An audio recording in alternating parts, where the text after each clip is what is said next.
Buenas tardes. En este video vamos a ver qué es un solenoide y cómo es el campo magnético producido por un solenoide. Bueno, los primeros solenoides fueron diseñados y construidos por André-Marie Ampère con el propósito de incrementar el efecto magnético de espiras con corriente eléctrica. Él fue el que introdujo el término neologismo de solenoide. Bueno, un solenoide es el resultado de enrollar un alambre conductor, como se muestra aquí, sobre un cilindro, de modo que adopta la forma de una hélice. ¿Sí? El campo magnético producido en el exterior de un solenoide es similar al de un imán cilíndrico, ¿sí? Como se muestra aquí. Bueno, aquí sigue la regla de la mano derecha. Si la corriente circula en esta dirección, ¿sí? El campo magnético, ¿sí? Va en esta dirección, ¿sí? Aquí quedaría el polo norte, aquí quedaría el polo sur. ¿Sí? Pero bueno, la principal ventaja de un solenoide es que cuando se construye con espiras muy próximas entre sí, como se muestra aquí, se usa para producir un campo magnético intenso y uniforme en su interior y un gradiente de campo magnético cerca de sus extremos para hacer experimentos, ¿sí? En la interacción de los solenoides con otros imanes, con otras espiras. Como vamos a ver aquí, el campo magnético producido en el interior y cerca de los extremos va a ser proporcional a la corriente, obviamente, que hacemos circular a través del alambre, a la longitud y al radio. Es dependiente, ¿no?, de estos parámetros. Ahora, para construir un solenoide en la práctica se usa alambre que está recubierto con un barniz aislante, ¿verdad?, para no hacer corto entre los alambres y que se puedan aproximar mucho entre sí. Aquí voy a calcular el campo magnético de un solenoide de longitud L con un número total de vueltas muy juntas entre sí y una densidad de vueltas que se denota por la letra n minúscula, que es el número total de vueltas entre la longitud total. Viene dado en número de vueltas por unidad de longitud, la densidad lineal de vueltas. Bueno, el campo magnético sobre el eje de una espira cualquiera, aquí si tomáramos una espira cualquiera de este solenoide, está dado por esta expresión, ¿verdad? Es mu0 por 2pi, pi r cuadrada por la corriente entre r cuadrada más z cuadrada a la 3 medios, donde z entonces es la posición del punto P respecto a la espira, y bueno, la dirección del campo magnético, como siempre, sigue la regla de la mano derecha. Ahora, entonces lo que vamos a hacer para calcular el campo magnético del solenoide sobre el eje es considerar un tramo del solenoide, cortar un pedazo diferencial de longitud de z', y ese tramo de solenoide va a circular una corriente, como si fuera un cilindro, ¿eh?, que tiene una corriente tangencial y tiene una corriente, ese pequeño elemento del cilindro, del solenoide, que es igual a la densidad de vueltas por la corriente por dz', ¿verdad?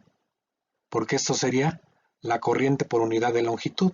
Si multiplicamos por el diferencial de longitud, pues es la corriente, ¿no?, que circula en este tramo del solenoide. Entonces, el diferencial de campo magnético en un punto Z, ¿va?, está por esta expresión, donde ahora lo importante es la distancia entre el punto P y la posición Z' donde está el tramo de solenoide, ¿no? Por eso tenemos esta expresión aquí. En vez de z cuadrada es z menos z' al cuadrado, y en vez de corriente, ¿no?, ese es el diferencial de corriente, y bueno, vemos que el diferencial de corriente estaba por esta expresión, pues me queda finalmente esto que está aquí, ¿no?, ya cancelado el número pi. Entonces el campo magnético total en un punto P, ya sea en el exterior o en el interior, ¿no?, dependiendo de dónde consideremos z', es sumar, ¿va?, los campos magnéticos producidos por cada pedazo, cada tramo, ¿va?, del solenoide que hemos construido, desde Z1 hasta Z2, ¿no?, donde empieza el solenoide, hasta donde termina, ¿no? Entonces hay que hacer esta integral respecto a Z'. El punto Z es fijo, es donde estamos calculando el campo magnético. Bueno, esta integral que está aquí, está por esta expresión, es 1 entre el radio de la espira al cuadrado, por este término, menos este término. Esto ya es evaluado, ¿ah?, en Z1 y en Z2, ¿sí? Por lo tanto, entonces el campo magnético, si sustituimos la integral aquí, ¿va?, se cancela el r cuadrada que está en el numerador, que estaba fuera de la integral. Por cierto, salió esto porque son constantes, ¿va?, respecto a z', entonces parámetros. Entonces se cancela este r cuadrada con el r cuadrada que tenemos aquí de la integral y queda finalmente que esa es la magnitud del campo magnético en cualquier punto P localizado en una posición Z respecto a un eje de coordenadas, ¿no? Bueno, entonces podemos calcular cómo es la magnitud del campo magnético en el extremo derecho. En este caso, Z, el punto Z, lo pondríamos aquí en Z igual a Z2, ¿no?, en el extremo, en el borde del solenoide. Entonces, si sustituimos Z igual a Z2 aquí, esto me da 0, y aquí quedaría Z2 menos Z1, pero Z2 menos Z1 es la longitud del solenoide, por lo tanto, llegamos a esta expresión, ¿verdad? El campo magnético, entonces, mu0 por la densidad de vueltas, por la corriente entre 2, por la longitud del solenoide, entre este término que tiene que ver con el radio del solenoide y la longitud, ¿verdad?, con estos dos parámetros. En el extremo izquierdo, Z igual a Z1, ¿sí? Otra vez evaluamos aquí. Si ponemos Z igual a Z1, ahora este término es 0, y este me quedaría Z1 menos Z2, que es menos L, ¿sí? Por lo tanto, me quedaría que la magnitud es exactamente la misma, ¿sí? Finalmente podemos calcular cuál es el campo magnético en el centro del solenoide. En ese caso, Z sería igual a Z1 más L entre 2. Si sustituimos aquí, ¿no?, llegamos a que la magnitud del campo magnético ahí es igual a esta expresión, ¿sí? Porque aquí pondríamos Z menos Z1 sería L sobre 2, ¿sí? Por eso al elevar al cuadrado me queda L cuadrado sobre 4. Si introducimos el 2 aquí, ¿va?, me queda esta expresión para el campo magnético en el centro del solenoide, ¿va?, en su interior. Entonces, como vemos, es proporcional al número de vueltas. Entre más vueltas tengamos por unidad de longitud y entre mayor sea la corriente, más intenso va a ser el campo magnético. Entonces se logra lo que deseaba Ampère, ¿va?, amplificar el campo magnético, tener fenómenos magnéticos muy intensos.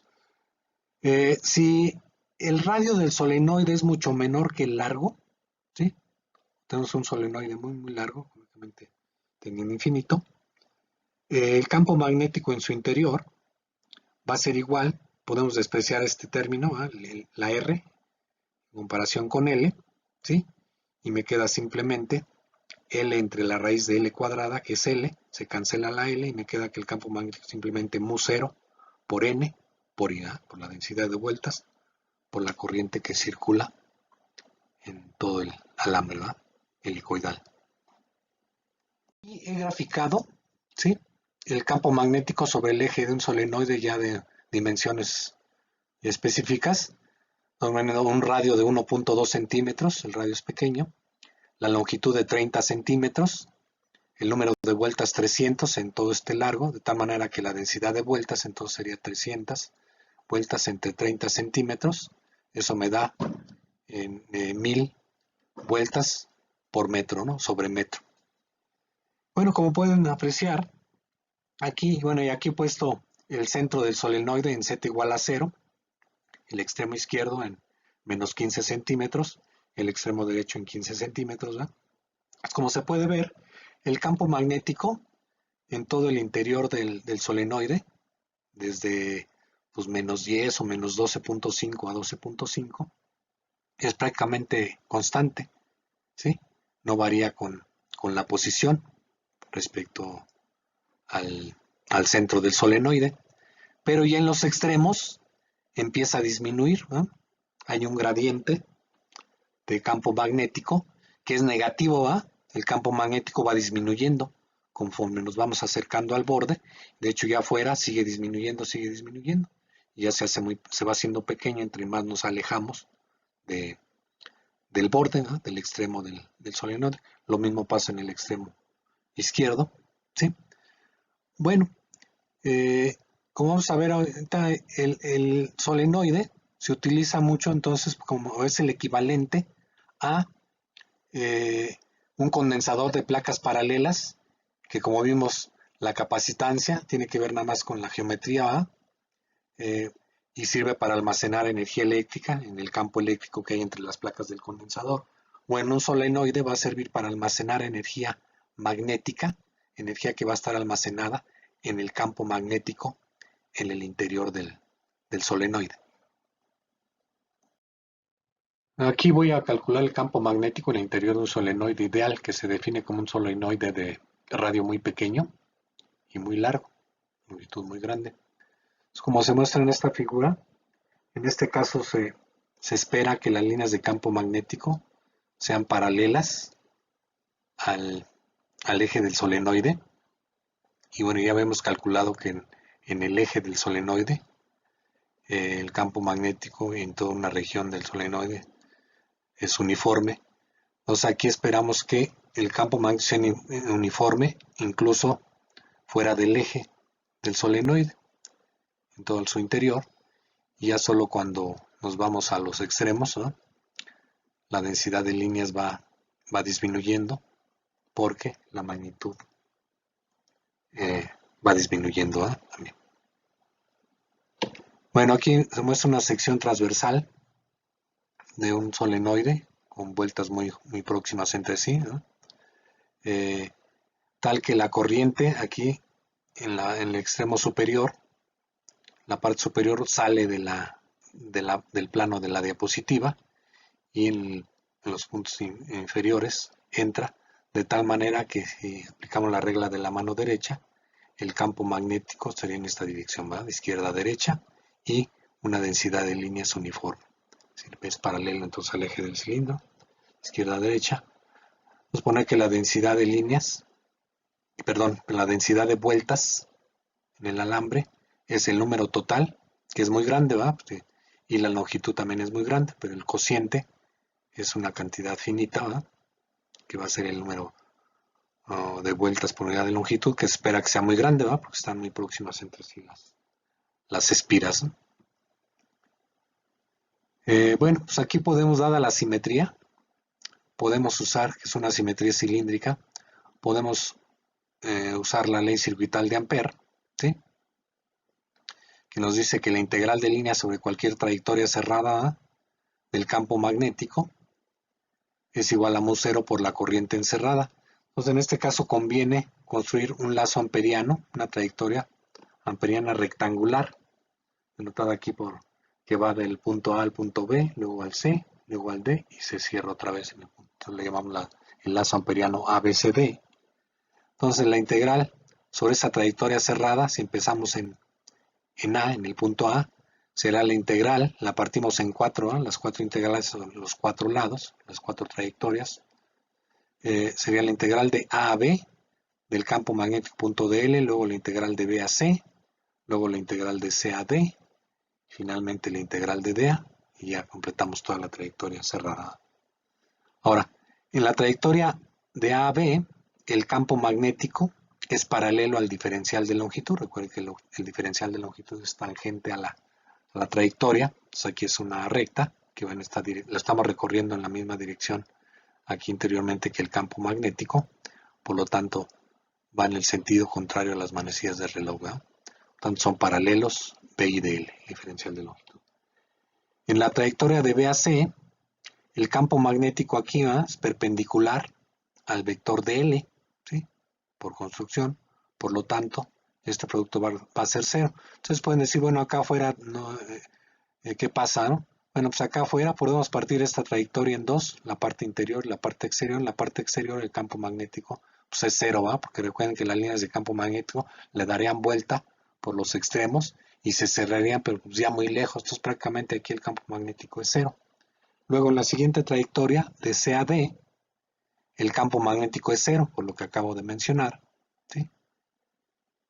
Y finalmente de D a A sucede lo mismo que de B a C, que aquí en este tramo el campo magnético es cero y acá el vector diferencial de longitud es perpendicular a el campo magnético. Por lo tanto, Estas tres integrales son 0 sobre las trayectorias y solo queda la integral sobre la trayectoria AB. Que bueno, ese integral, entonces como B y DL son paralelos, me queda esto, ¿sí? Podemos sacar el campo magnético del diferencial de L sobre toda esta trayectoria, supone que vale lo mismo, no tiene por qué variar su magnitud. Por lo tanto, la integral de dl pues, es la longitud de este tramo, que le llamamos h, supone que es una longitud h. Entonces me queda la ley circuital de Ampère que V por h es igual a mu0 por la corriente encerrada, ¿sí?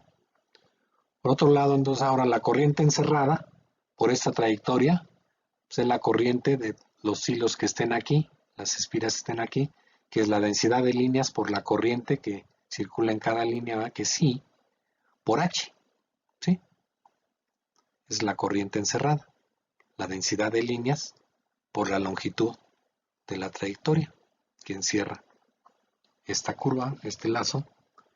Por lo tanto, sustituyendo aquí en la ley circuital de Ampère, que tenemos V por H igual a mu0 por la corriente encerrada, me queda que V por H es igual a mu0 por N por I por H. Y así pasamos la H para acá, se cancela y me queda finalmente que la magnitud del campo magnético es mu0 por la densidad de líneas por la corriente que circula en el solenoide, y eso es en cualquier punto en el interior del solenoide. Y la dirección, ya la sabíamos inicialmente, ¿verdad? Es paralela al eje del cilindro, siguiendo la regla de la mano derecha. Bueno, pues muchas gracias. Hasta luego.